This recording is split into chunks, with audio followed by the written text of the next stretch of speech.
Election Day in Texas. It's March 3rd, 2026, and these are your headlines. That's right. At long last, Election Day in the primary elections in Texas is here, March 3rd.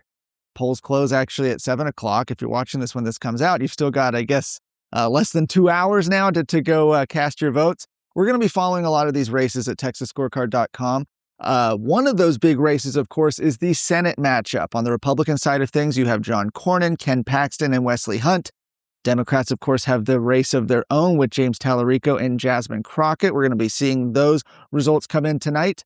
Other races we're watching include the Attorney General contest to replace Ken Paxton, who's, of course, running for Senate. The race for Comptroller. Will Don Huffines, who is the frontrunner right now, be able to win without a runoff? There's the Agriculture Commissioner matchup between Nate Sheets and Sid Miller. Of course, the race for Railroad Commissioner as well, and a whole host of races down the ballot for Congress, as well as the Texas House and even some Texas Senate races. These are the races we're going to be following. You can follow them all tonight at TexasScorecard.com. In other news, a national education conference critics say promotes critical race theory, LGBT activism, and diversity programs in government schools is returning to Austin next week. South by Southwest EDU, that's affiliated with the annual South by Southwest Festival, runs March 9th through 12th. The event features workshops and panels on topics including LGBT classroom instruction and diversity, equity, and inclusion, even as Texas lawmakers have moved to restrict DEI programs and limit those materials in public schools. One workshop focuses on helping educators push back against so-called anti-trans policies. Another panel challenges Texas's restrictions on sexually explicit books in school libraries. Additional sessions discuss defending DEI initiatives despite recent state crackdowns.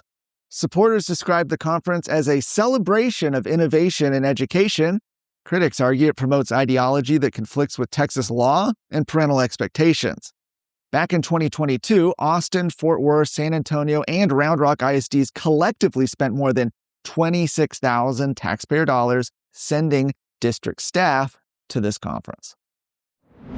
What are the important things out there in Texas politics and Texas news that matter to you, and what can you do about it? That's what we want to bring you with the Luke Macias Show on a weekly basis for 20 to 30 minutes. That way you can get the information and go do something for the rest of your week. I look forward to coming to you every Wednesday.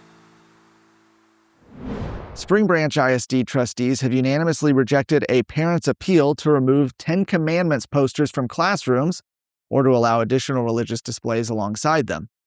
Parent Emily Black Roth told the school board she believes it's inappropriate for her 5-year-old daughter to see references to killing and adultery in the classroom.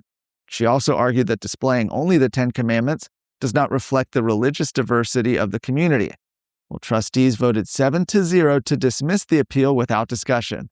District officials said their hands are tied under Senate Bill 10, which requires every public school classroom in Texas to display a framed or durable copy of the 10 Commandments if it's donated.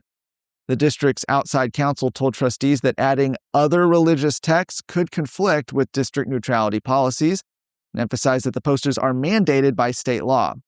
Legal challenges to SB 10 remain ongoing. A federal court has blocked enforcement in certain named districts, but the law is still in effect for others, including Spring Branch ISD, until a court rules otherwise.